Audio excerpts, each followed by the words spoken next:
Good day, everyone. Today we'll be discussing Chapter 10 entitled Making Capital Investment Decisions. Our topic for today is divided into 4 parts, namely project cash flows, pro forma financial statements, role of net working capital and depreciation, special cases of discounted cash flow analysis. The first part of our discussion is about project cash flows, and under this, we'll also be discussing incremental cash flows, sunk costs, opportunity costs, financing costs, net working capital, and erosion. The effect of taking a project is to change the firm's overall cash flows today and in the future. The first and most important step is to decide which cash flows are relevant. Kapag nag-evaluate tayo ng projects, kailangan natin i-identify kung aling cash flows from the project yung considered as relevant cash flows and dapat i-include sa analysis.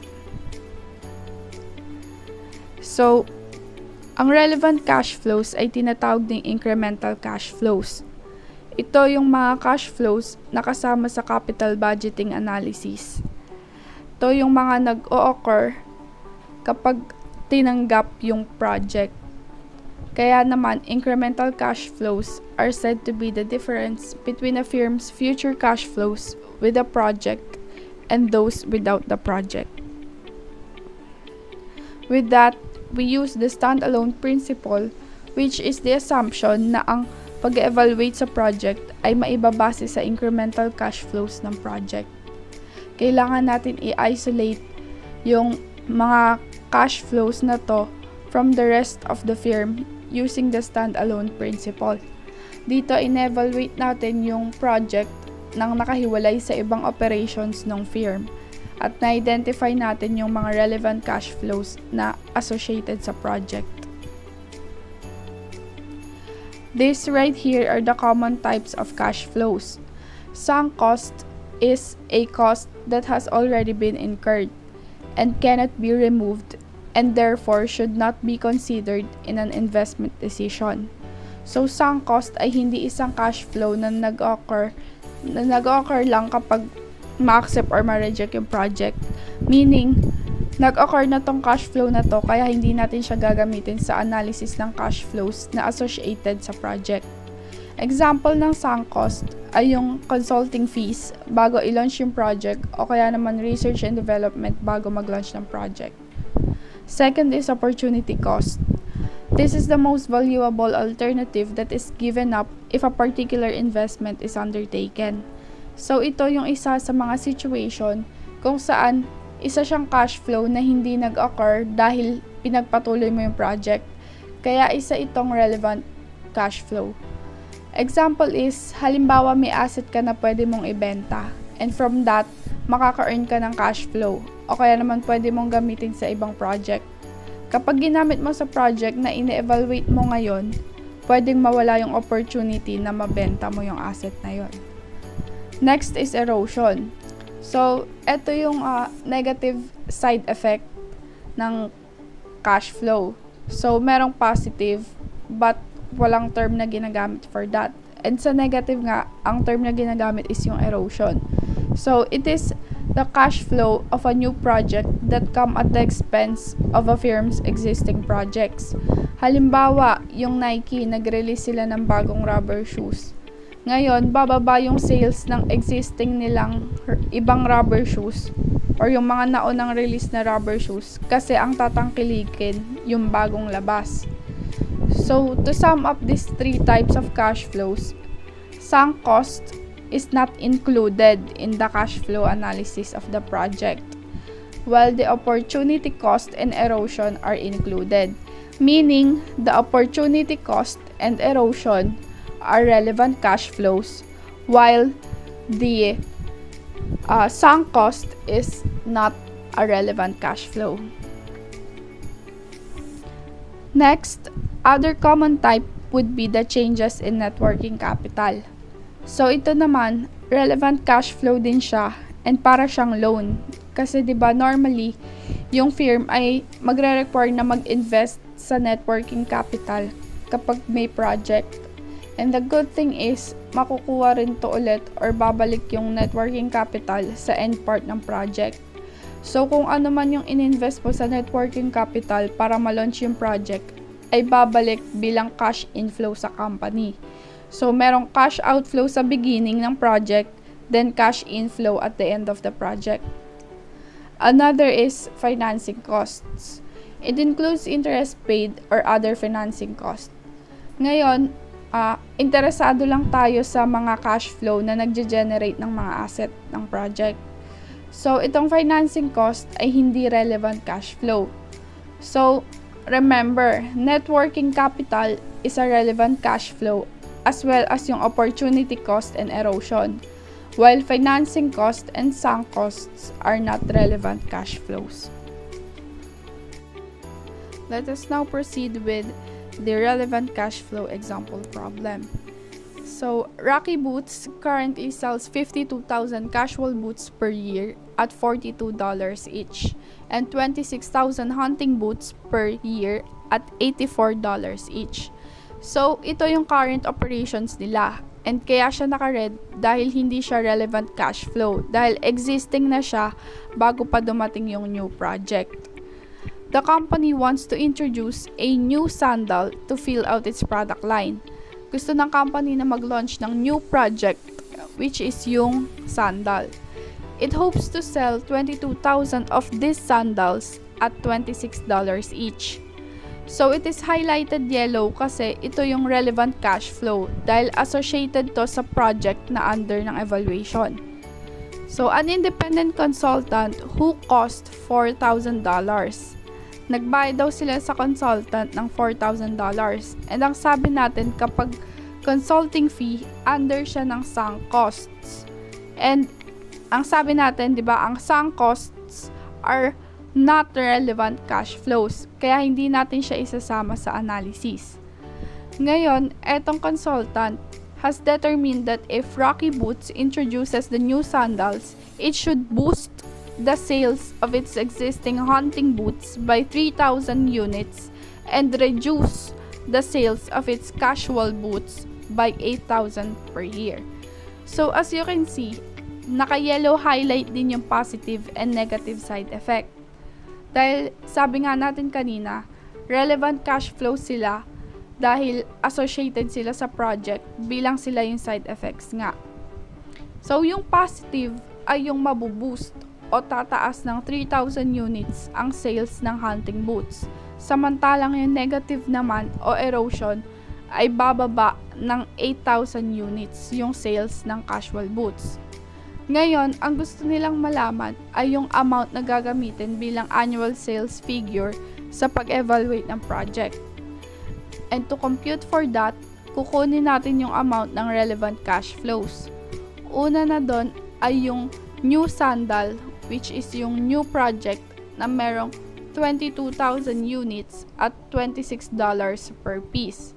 Imumultiply natin yon and we will get $572,000. Next, relevant cash flow, we have the positive side effect kapag na-introduce yung project, which is yung new sandal. And yung positive effect na yon is yung tataas ng 3,000 units at $84 each, yung hunting boots. And when multiplied, we will get $252,000. Ito ngayon yung i-add sa initial sales projections ng new sandal.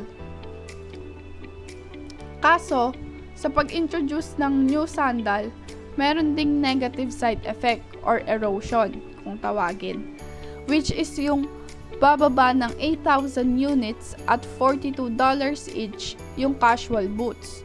And kapag minultiply natin, magkakaroon tayo ng loss of sales due to erosion of $336,000 na ide-deduct naman natin sa sales at increase ng new product para makuha natin yung overall sales figure of $488,000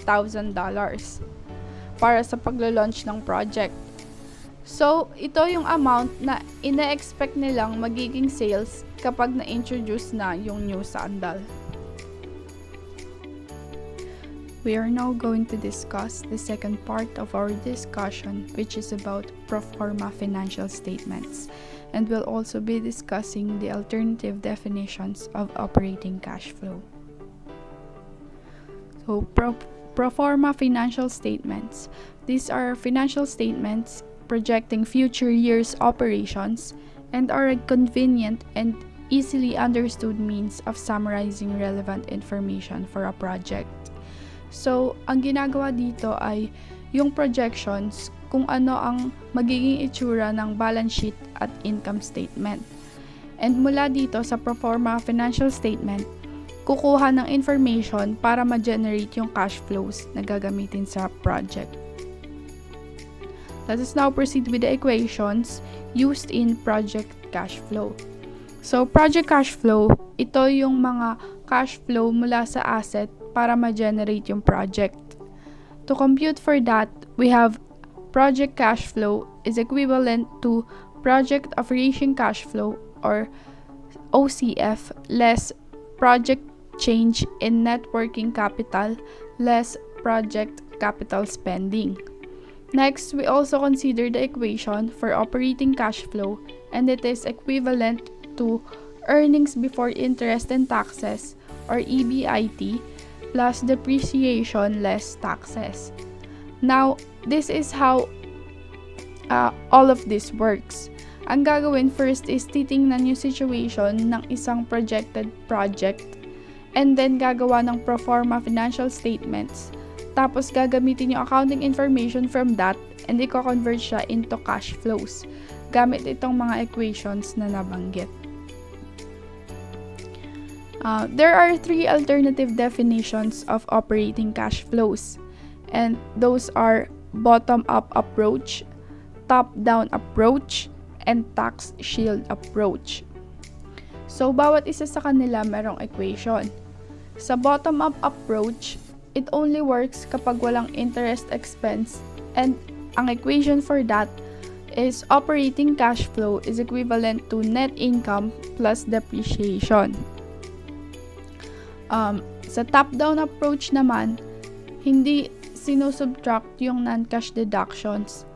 And the equation for this is operating cash flows is equals to sales less costs less taxes. Lastly, sa tax shield approach, binibigay ng equation na to yung after-tax, net revenues, at yung benefit ng depreciation. Ang equation sa tax shield approach, as you can see, is operating cash flows is equivalent to sales minus costs multiplied by 1 minus the tax rate plus depreciation multiplied by the tax rate. We are now on the third part of our discussion, which will be about the role of net working capital and depreciation in determining project cash flows. Let us now discuss more about the net working capital. So, mahalagang i-consider natin ng bukod yung changes in net working capital for these reasons. Una is, kung babalikan natin ang lesson during chapter 2 about GAAP, makikita natin kung paano nangyayari ang realization principle, wherein nire-require ng GAAP na i-record ang sales sa income statement when made at hindi kung kailan na-collect na ang cash. Also, ni-record din ng GAAP na i-record ang cost of goods sold kapag nagamit na ang sales kahit bayad na yung sales, kahit bayad man yung sales. So, para madaling ma-identify kung ang cash ba ay pumapasok o lumalabas. Second is, kinakailangan din nating bumili ng inventory para masuportahan ang sales natin kahit na hindi pa nakolekta ang cash. Lastly, gaya nga ng sabi kanina, ang focus natin dito ay ang mga pumapasok at lumalabas na cash. Next is depreciation. Ang depreciation expense na ginagamit natin in computing for capital budget ay ang gagamitin din natin as depreciation or gagamitin din natin sa depreciation schedule, which is ni-require ng PFRS para masuportahan ang tax. So, dahil ang depreciation ay isang non-cash expense, ibabawas na lang to sa income statement kahit wala pang cash na involved. Pero importante pa rin to for tax purposes dahil take note na depreciation affects the cash flow through taxes. Sa depreciation tax shield naman, multiply the depreciation expense with the marginal tax rate. Now, for computing depreciation, made-depreciate natin ang ating fixed asset in two ways. Una ay ang straight line depreciation, which I believe na alam nating lahat dahil ito ang kadalasang ginagamit in computing depreciation dahil mas madali itong gawin. However, konti lang ang asset na nade-depreciate. Kaya naman, others opt to use the second one, which is yung makers or the modified accelerated cost recovery system. Dito, kailangan malaman kung anong uri ng asset ang magagamit for tax purposes. In computing makers, multiply lang natin ang percentage na given sa table ng initial cost, which na i-elaborate natin sa next slide. Dahil tayo nagde-depreciate fully ng asset value. Also, nagde-depreciate din tayo hanggang 0. Gumagamit din ito ng mid-year convention kung saan hinahayaan ka nitong mag-depreciate ng ekstrang 1 taon in relation on assets lifespan. So, here we have the table for the modified accelerated cost recovery system or makers. Ang una natin kailangan gawin ay tingnan ang uri ng asset wherein ang 3-year asset ay equipment. And then yung 5-year naman ay autos or computers. And 7-year asset ay most industrial equipment.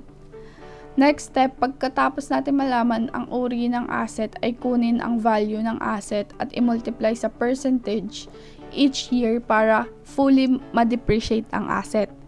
At gaya na sabi ko kanina, they use mid-year convention. Kaya naman, ang 3 years asset ay depreciated over 4 years and 5 years asset are depreciated over 6 years and 7-year asset are depreciated over 8 years. Lahat ng to ay total to 100% dahil nga tayo ay nagde-depreciate ng asset fully.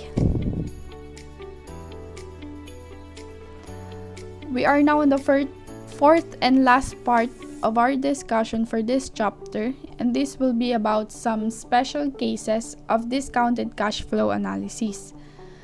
Here we are going to be discussing about cost-cutting investments, setting bid price, and unequal lives. So, cost-cutting investments.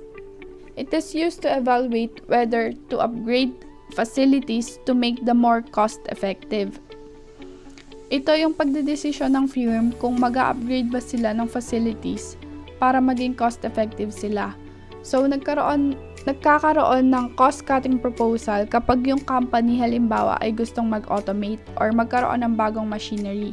And para masiguro kung worth it ba yung new machine, gagawa ngayon sila ng discounted cash flow analysis. So with that, may 3 steps silang dapat gawin before mag-automate. First is, alamin yung incremental cash flow or as we've said earlier, yung relevant cash flows. Second is, alamin yung working capital. And lastly, yung operating cash flow. So next is setting bid price. So dito, nagsiset tayo ng price sa isang product or service na magiging available for bidding. The goal of this analysis is to determine the lowest price we can profitably charge to the bidding product. So dito gumagawa tayo ng analysis para malaman yung lowest price na pwedeng pagkakitaan sa isang product na open for bidding. Alam naman siguro natin na kapag bidding, merong starting price and then merong mga magbibid ng higher prices. And ang purpose nito is to make profits out of the set bid price. So last, we have the unequal lives as under the special case of discounted cash flow. Dito naman, sinasabi lang yung pagpili sa iba't ibang posibleng systems, equipment setups, or even procedures, and dapat yung pipiliin ay yung pinaka-cost effective. Magkakaroon ng pagpipilian kung saan same product pero different yung time of use o yung tinatawag nating lives. Kung ano yung may mas mababang value, yun yung pipiliin. So, we can use the present value to calculate it. Then, para malaman naman yung cost per year, we can use the equivalent annual cost. And that's a wrap for this chapter. Thank you for listening. We are the Group 6.